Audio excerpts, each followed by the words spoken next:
जोर से बोलेंगे हालेलुया। अगर कोई मेरे को सताता है मैं उसको गाली नहीं निकालूंगा। अगर कोई आपको तंग करता है, आपको बुरा कहता है, आपने उसको गाली नहीं निकालना है, आपने चुप रहना है, क्योंकि प्रभु के वचन की यह प्रतिज्ञा है कि तू चुप रह, यहोवा तेरे लिए जंग लड़ेगा। जोर से बोलेंगे हालेलुया।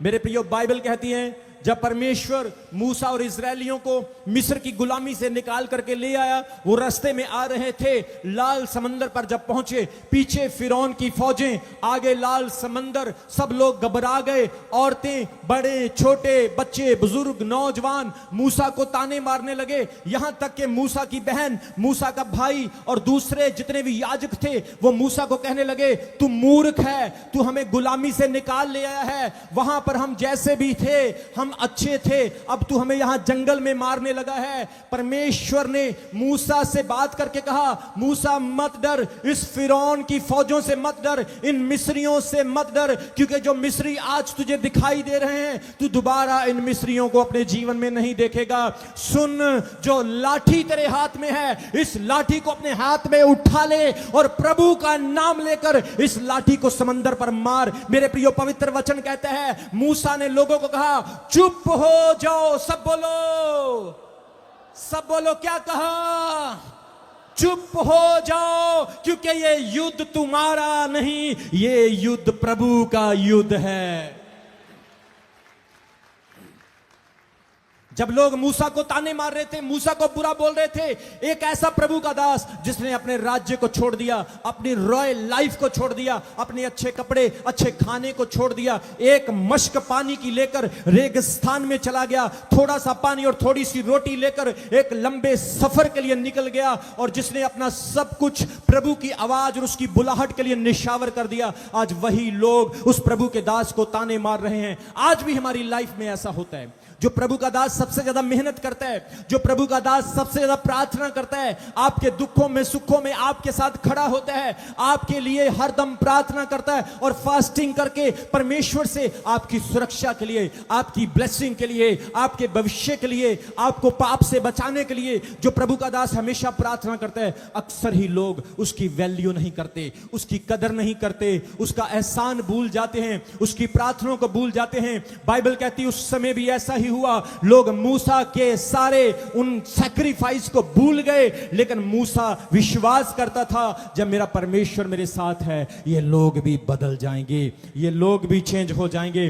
बाइबल कहती है मूसा ने विश्वास नहीं छोड़ा। प्रभु ने उसको कहा, इन लोगों को बोल चुप रहो। सब बोलो, अपने पड़ोसी को बोलो, ऐसे करो, अपने पड़ोसी को ऐसे करो, अपनी स्पेशल अपनी पत्नी को बोला करो, शमी देखो, जोर से बोलो हालेलुया। उसने कहा लोगों को बोल चुप हो जाओ, चुप हो जाओ। तुम्हारे बोलने से कुछ नहीं होगा, लेकिन जब परमेश्वर बोलेगा तो बड़ा काम होगा। पवित्र वचन कहते हैं प्रभु ने मूसा को कहा तेरे हाथ में क्या है? उसने कहा प्रभु मेरे हाथ में लाठी है। सब बोलो क्या है? जोर से बोलो क्या है? फिर बोलो क्या है? दाऊद के हाथ में क्या था? मूसा के हाथ में क्या था? परमेश्वर छोटी चीजों से बड़े काम करता है। आज आप अपने आप को छोटा ना समझें, आज अपने आप को कमजोर ना समझें। परमेश्वर का आत्मा कह रहा है आज कुछ नहीं हुआ, कल कुछ नहीं हुआ था, परसों भी कुछ नहीं हुआ, लेकिन याद रख परमेश्वर की अपनी इच्छा है, जब वो करेगा तो बड़ा खड़ाका करेगा, बड़ी ब्लेसिंग होगी। हालेलुया बोलो जोर से। परमेश्वर कुछ बड़ा आपके लिए तैयार कर रहा है।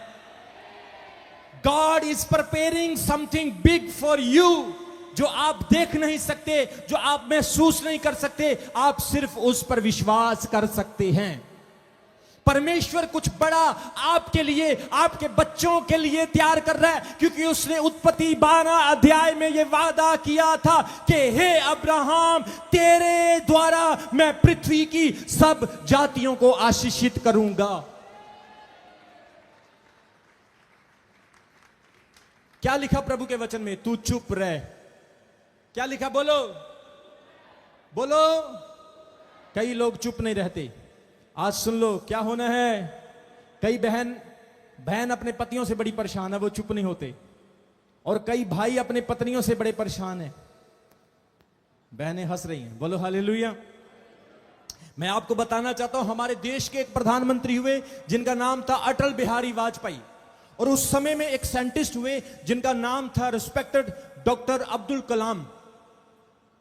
उनके समय में उनके पास एक सीक्रेट मिशन था, और उस सीक्रेट मिशन को सक्सेसफुल करने के लिए उन दोनों ने एक मीटिंग की कि हम इस मिशन को सक्सेसफुल करेंगे, किसी को पता नहीं चलना चाहिए। कोई न्यूक्लियर मिशन था उनका, और उन्होंने कहा यह बात किसी को लीक नहीं होनी चाहिए, अमेरिका को भी इसका पता नहीं चलना चाहिए, सैटेलाइट में भी यह चीज पता नहीं लगनी चाहिए कि जो मिशन हम कर रहे हैं यह सीक्रेट है। डॉक्टर अब्दुल कलाम ने कहा, वाजपेयी ने उनको बोला कि देख भाई, शादी तेरी भी नहीं हुई, शादी मेरी भी नहीं हुई, तो बात लीक कैसे होगी? कितने लोगों को समझ आ रही है? बातें लीक कब होती हैं आपको पता ही है। अगर मान लो, वैसे सबसे ज्यादा बहनें बोलती हैं, लेकिन आज परमेश्वर का वचन कह रहा है चुप हो जाओ, बोलो हालेलुया।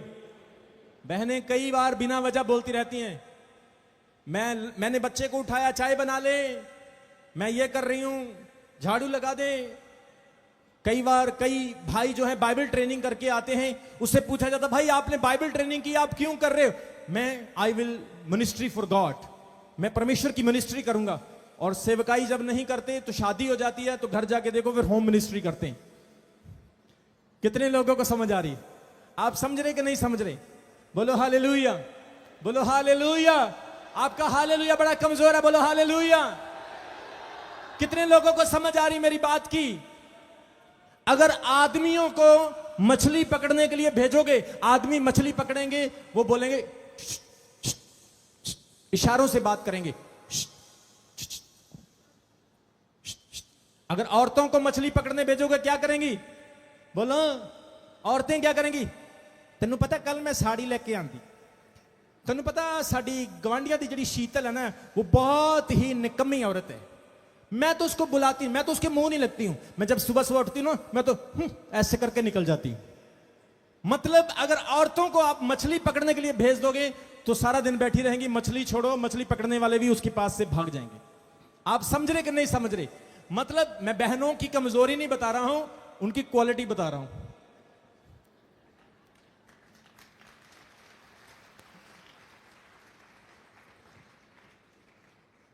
एक बार मैंने अपनी गाड़ी में एक बहन को बैठा लिया, आगे वाली सीट पे मैं बैठा था, पीछे वाली पे वो बैठी थी, और वो भी सेवकाई में नई नई आई थी। मैंने जैसे गाड़ी को स्टार्ट किया, गाड़ी चलाने लगे, भाई मैं साथ बैठा था, तो सिस्टर बोली, पास्टर जी मैं आपको अपनी गवाही बताना चाहती हूँ। मैंने बोला सिस्टर ठीक है, अपनी गवाही बताओ। वो गवाही बताने लगी, पता नहीं कहां से शुरू हुई, कहां चली गई, कौन सा सिग्नल, कौन सा स्टेशन, कहां जंक्शन पर चली गई। मैं बोल रहा हूं 2 दिन तक मेरा सिर दुखता रहा। कितने लोगों को समझ आ रही है? मतलब कई बहनों के अंदर यह गिफ्ट वरदान होता है, बाइबल में इस वरदान का जिक्र नहीं है, लेकिन यह एक्स्ट्रा गिफ्ट होता है, कई बहनों के अंदर होता है। लेकिन परमेश्वर का वचन आज क्या कहते हैं? बोलो बोलो। कई भाइयों की मुझे शिकायत आती है, कई भाई बोलते हैं अपोस्टल जी मेरी वाइफ ना थोड़ा ज्यादा, आज भाई खुश हो रहे हैं, देखो देखो स्माइल आ गई, आज पहली बार खुश देख रहा हूं आपको मैं। लगता है घर जाके आपको बड़ा परेशान करती बहनें। जोर से बोलो बेटा, लोगों का फ्रेम भी दिखाया कर, मजे मत लिया कर। जोर से बोलो हालेलुया, जोर से बोलो हालेलुया। आपका हालेलुया ऊंचा होना चाहिए, हालेलुया। क्या लिखा प्रभु के वचन में? तुम क्या करो? चुप हो जाओ। तुमने बोलना नहीं है, लोगों की विरोधता नहीं करनी है, संसार के अगेंस्ट खड़े नहीं होना है। तुम लोगों को नहीं जीत सकते तो दुनिया का विरोध नहीं कर सकते, लेकिन तुमने प्रार्थना करनी है, तुमने विश्वास रखना है, तुमने प्रभु के साथ चलते रहना है, और तुम्हारा युद्ध जो है ये परमेश्वर खुद लड़ेगा।